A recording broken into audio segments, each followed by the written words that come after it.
So hey guys, welcome back to All-in-One Academy channel.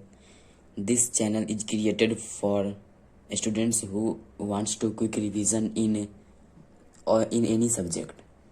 And in this video, I will provide you the cell the basic unit of life. आप सोचिएगा कि cell the basic unit of life में क्यों choose किया गया, क्योंकि यह जो है सेल जो है सबसे बेसिक यूनिट है लाइफ का, और जितने भी चैप्टर हैं बायो में सब इसी से रिलेटेड हैं। इसीलिए हम सब cell the basic unit of life, और यहाँ पे दिया हुआ भी कि ये बेसिक यूनिट है लाइफ का, बेसिक यूनिट। तो लेट्स स्टार्ट। आप जानते हैं कि एंटोन वॉन लीeuwenhoek लीeuwenhoek नामक आदमी थे जो सबसे पहले सेल को सॉ किए थे और डिस्कवर भी किए थे। तो first saw and discover cell.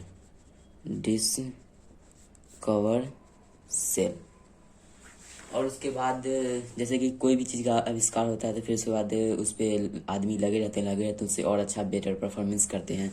तो उसी आधार पे दूसरे व्यक्ति आए, रॉबर्ट ब्राउन,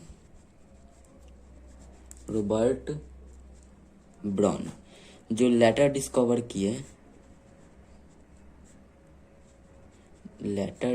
किए न्यूक्लियस को। उसके बाद फिर से मतलब उस पर संशोधन चलता रहा, उस पर फिर से मतलब सभी लोग उस पर लगे रहे। फिर उसके बाद आए हमारे विर्चो जी, Rudolf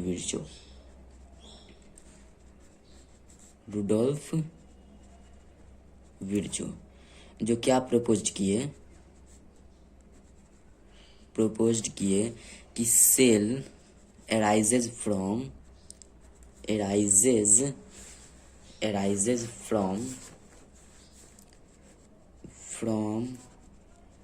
pre-existing cell pre-existing cell से मतलब सेल जो है प्री-एग्जिस्टिंग सेल से एराइज करता है, ये रुडोल्फ विर्चो ने कह दिया। अब इसी 3 लाइन के आधार पे मैं आपको बताऊंगा कौन कौन क्या क्या इंपॉर्टेंट है। एंटोन वॉन लीeuwenhoek, ये पूछा जा सकता है एग्जाम में कि कौन सबसे पहले सेल को देखा, who saw first and discover the cell, तो उसका आंसर होगा एंटोन वॉन लीeuwenhoek। फिर उसमें कोई पूछेगा हु डिस्कवर द न्यूक्लियस, तो फिर उसके बाद हम बोलेंगे Robert brown discover the nucleus. फिर उसके बाद कोई पूछेगा कि इसमें 2 क्वेश्चन छिपे हुए हैं। फर्स्ट ऑफ ऑल कि cell arises from pre existing cell, ये कौन दिए थे, रुडोल्फ विर्चो, पहला क्वेश्चन। फिर दूसरा क्वेश्चन एराइज होता है इसी से दूसरा क्वेश्चन एराइज होता है कि इज न्यू सेल डिराइव, तो इसका आंसर तो होगा yes, but this new cell arise from pre existing cell, that means जो सेल पहले से रह चुका है उसी से फिर कोई नया सेल एराइज होगा। और अब आपको हम सेल का स्ट्रक्चर आपको हम पढ़ाते हैं। 1 minute. Cell is just like this, round shape. Cell is of many shape, round shape, rectangular shape, depending on the type of cell, that is it is animal cell और plant cell. देखिए ये cell हो गया, ये हो गया cell membrane, ये हो गया सेल मेम्ब्रेन, ये हो गया इसमें न्यूक्लियस हो गया,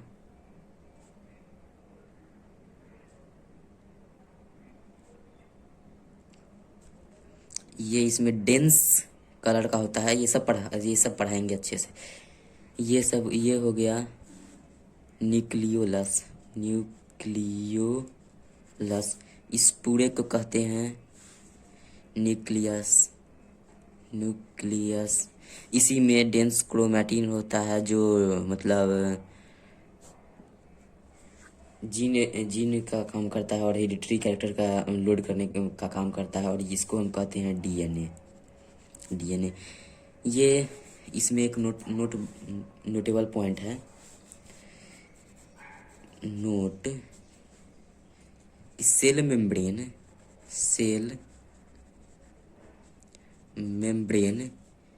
इज ऑफ बाई लेयर का यहाँ पे इसका मतलब हुआ कि ये 2 लेयर में होता है, एक ये लेयर हो गया और एक ये लेयर, 2 लेयर हो गया, and in between is of bilayer, that means bilayer इसका स्ट्रक्चर हो गया, स्ट्रक्चर। और यहाँ पे in between bilayer, in between bilayer there is lipid,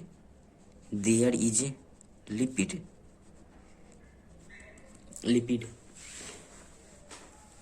अब पूछिए लिपिड क्या होता है, तो यहाँ पे हम लिखेंगे लिपिड क्या होता है। तो लिपिड इज समथिंग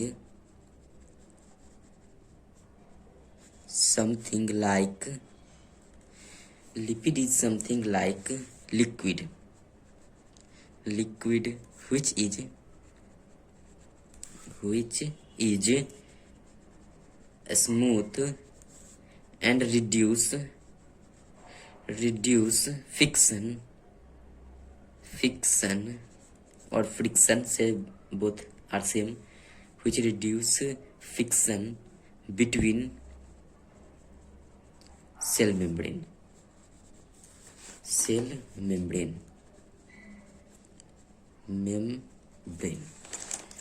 ये हो गया। और इसकी ये हो गया साइटोप्लाज्म।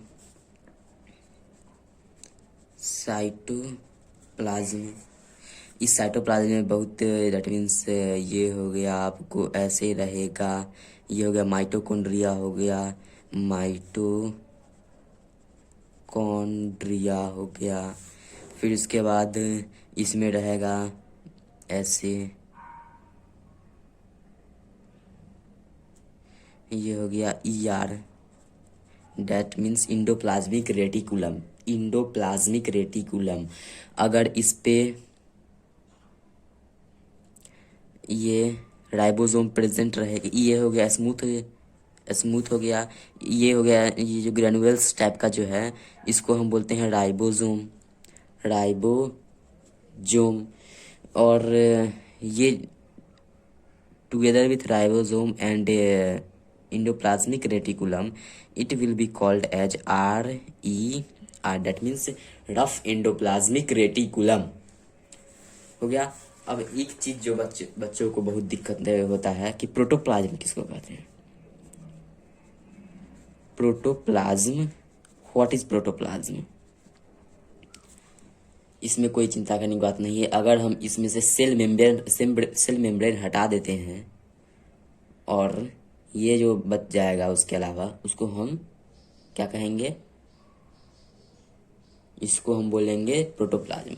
और ये जो है इसके इन साइटोप्लाज्म का कलर, साइटोप्लाज्म ऐसे ऐसे पूरा मतलब फैला रहता है, साइटोप्लाज्म का कलर येलो कलर होता है। साइटोप्लाज्म कौन से कलर का होता है? येलो कलर का होता है, पेल येलो, दैट मीन्स हल्का येलो। प्रोटोप्लाज्म क्या होता है? प्रोटोप्लाज्म का डिफिनीशन ये होगा,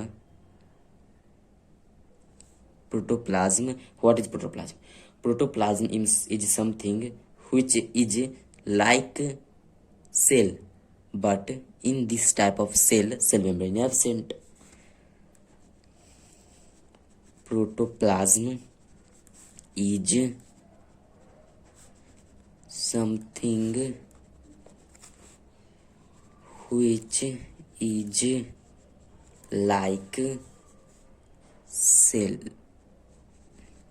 is like cell,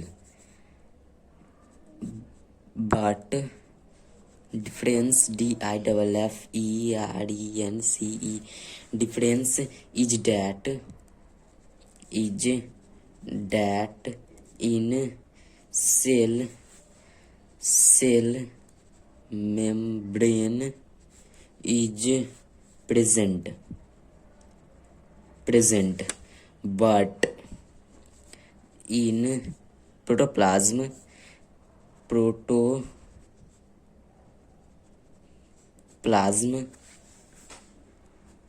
cell membrane is absent.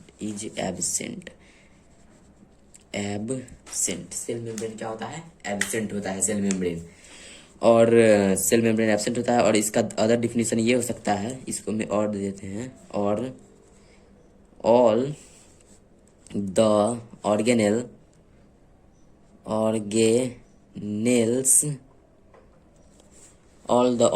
Of cell, यहाँ पे ऑर्गेनेल्स का मतलब है माइटोकॉन्ड्रिया, राइबोसोम, सेंट्रोसोम, ये सब हो गया।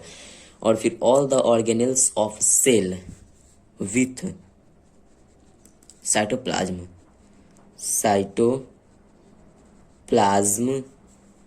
एक्सेप्ट सेल मेम्ब्रेन को हम कहते हैं प्रोटोप्लाज्म। ये हो गया। अब सम मतलब इम्पोर्टेंट पॉइंट्स जो होते हैं वो हम लिखा देते हैं, कुछ इम्पोर्टेंट पॉइंट जो आपको याद रखने हैं, जैसे कि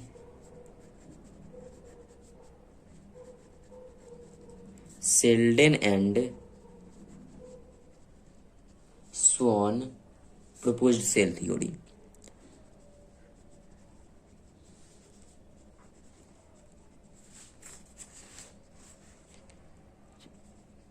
सेल थ्योरी को प्रपोज कौन किए थे? शेल्डन और स्वॉन ने सेल थ्योरी को प्रपोज्ड किया था।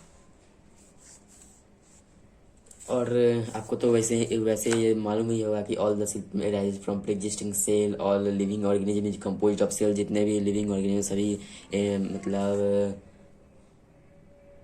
कंपोज्ड है, सेल से कंपोज्ड है।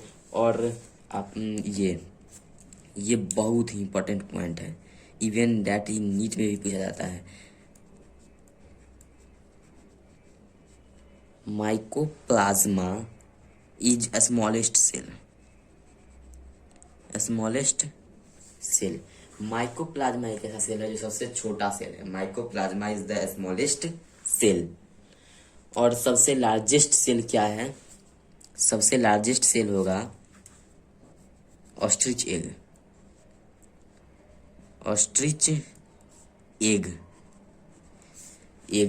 Is the largest isolated cell. अब पूछिए यहाँ पे एग, यहाँ पे आइसोलेटेड, मतलब कुछ समझ में नहीं आया तो आपको समझाते हैं। ऑस्ट्रिच के एग को सेल की तरह कंसीडर कर लिया गया है। तो ऑस्ट्रिच एग जो है सबसे बड़ा सेल है, इज द लार्जेस्ट। आइसोलेटेड का मतलब क्या? अकेला सेल, मतलब ये एकलौता सेल है जो सबसे बड़ा सेल है। इसका मतलब यही हुआ। तो बस यहीं पे पर क्लास ख़त्म करते हैं, और आगे हम इसके बारे में शेप ऑफ सेल, फिर सेल कितने टाइप के होते हैं, फिर prokaryotic cell, eukaryotic cell, nucleus के बारे में ये सब आगे जानेंगे।